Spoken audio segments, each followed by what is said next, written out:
Here's why I think the human design system didn't actually originate from a human mind. If we actually look at the synthesis of the I Ching, the Kabbalah, the astrological systems, and the chakra systems, we could try to argue that this is just a very smart guy who synthesized all of this information into one.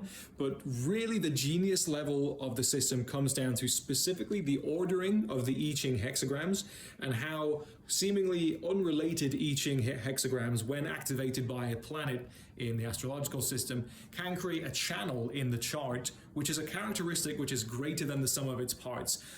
Because of all of this and because of the variables and tone and substructure, I genuinely believe that Robert Krakauer, the guy who invented this system, was speaking the truth when he said that he had an interaction with a voice. And when it comes to the study of epistemology, which is the study of how we know what we know, where do we get our knowledge from, in the ancient Vedic text, there is a specific word given to this sort of intuitive download or universal download, which is knowledge gained neither through books nor through direct immediate senses, but through sort of flashes of inspiration, kind of downloads. And it's called pratibha.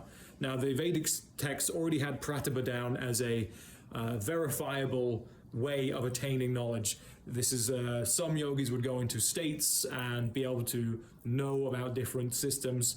So pratibha is essentially the reason. I think this man, Robert Krakauer, genuinely did have an interaction with what he would call a voice. Some sort of information got downloaded into his head, because when we look at the ordering of the I Ching, when we look at the substructure, tone, and base in the variable, specifically the energetic types and how they interact, there's a lot of information that we could argue is logical and could be invented by a very high-level thinker, but there's so much in that system which screams of not being made by a human mind.